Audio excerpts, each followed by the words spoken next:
the day off. Organizers of the Get Out the Vote effort say the companies are eager to boost civic participation in response to the unrest across the country this year. Let's bring in our guest this morning. He is voting rights expert and attorney Richard Bell, author of the new book, Voting, the Ultimate Act of Resistance. Richard Bell, thank you for joining us here on America's First News. We appreciate it. Oh, thank you for having me back, Matt. So let's talk about, first of all, Richard, what are some of the threats facing this election year? And Richard, if you could do me a favor and the listeners, go into the splitting of hairs between mail-in and absentee voting as well. Okay, number one, there is no difference. Okay, that's the misnomer that's out there. The difference is between mail-in or absentee and universal voting. Universal is when a state, and this year it's going to be 9 of them in D.C., mail the automatic ballots to you without requesting it. Absentee and mail-in are the same thing. The differentiation should be between no excuse voting and excuse voting. No excuse means in 44 states and D.C. you don't have to give a particular reason to request or get an absentee ballot. In 6 states you do. Okay, I wanted you to put that out there, Richard, because apparently it's not correct when it comes from me. Let's talk. Let's talk you about. You get it correct, and now you've got the imprimatur. now it's doubled up. Yeah. Let's talk about the things people can do to make sure their mail-in vote counts. Since we have this onslaught of criticism and assault on the system, if you will, give us some tips on how we can make sure our mail-in vote counts, Richard. Okay, first 3 tips, early. Do not wait. The moment that you can apply for the ballot, do it. In most states, it's going on right now. And number 2, the moment you get the ballot, fill it out, check it 3 times.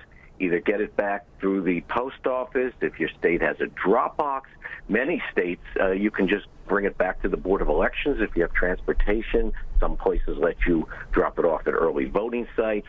That's number 1.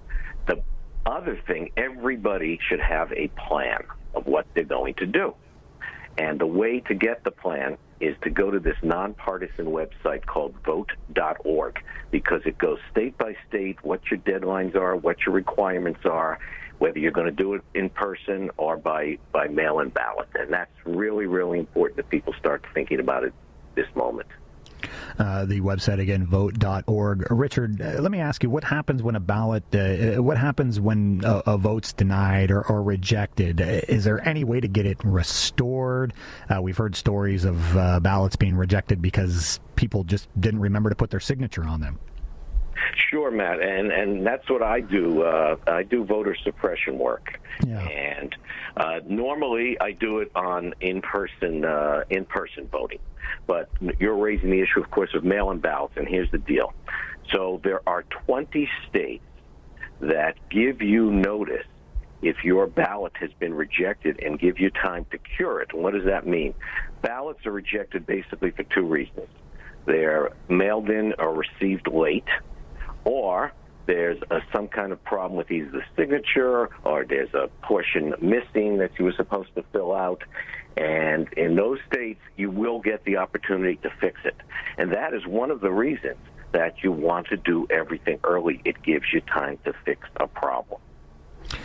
Your new book is Voting, the Ultimate Act of Resistance. What made you write it other than your experience, Richard?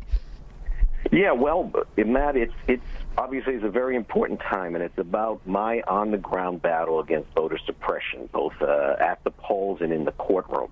Because I go through my decades where doing voter suppression work, the police came for me in Philadelphia, and a judge came at me in New Jersey, and everyone came after me in Florida.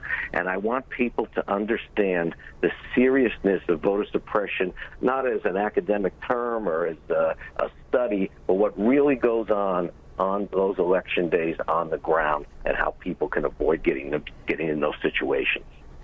You mentioned, so obviously there's the added, the coronavirus this year, Richard. That's a whole new element to voting. And you mentioned having a plan, suggestions for areas that maybe don't have mail-in voting or people that have to go to the polls this year. What do you suggest?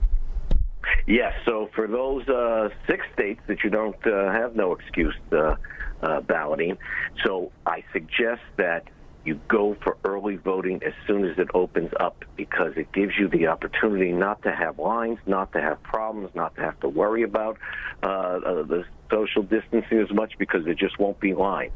So number one, take advantage of early voting. And if you wait one extra day, you're doing yourself a disservice, because the last thing you want to do is get there on Election Day, either be in a line under the time of the pandemic or have some type of problem with your registration where you need a lawyer like me standing outside the polls to try to help you. I love helping people. I'd much rather they didn't need my help. Well, that brings me to my next question, Richard. We've seen suppression already this year, polls being closed, even just machines not working. What do you do when if you show up to the ballot box and it's closed when it's supposed to be opened? Who do you call? Yes, there's a great nonpartisan organization that does election protection, and they have a phone number, 866 Our Vote, 866 Our Vote. You call them, and they have lawyers and people on standby to advise you exactly what to do. The book is Voting, the Ultimate Act of Resistance. You could connect with Richard Bell at 877call-law.com. That's 877call-law.com. Richard Bell, we appreciate your time as always. Thank you so much. My pleasure. Thank you. All right, and you can find out more at richardcbell.com. That is the website. And again, 877call-law.com. The book, Voting, the Ultimate Act of Resistance. The key, early. Big election coming up. President Trump overnight accepting the Republican nomination, saying it's the most important election ever. For behind-the-scenes look at America's First News, head on over to afnnow.com. Reach out to me on Twitter or Facebook anytime at Matt Ray Talk. Use the hashtag AFN and follow the show on Twitter at America's First News. Use the hashtag AFN. You can reach out to us to behind-the-scenes look, or for advertising opportunities, head on over to afnnow.com. More breaking news on the way on this Friday morning. It is the 28th day of August. TGIF. Grab the coffee. Let's go. You're listening to America's First News.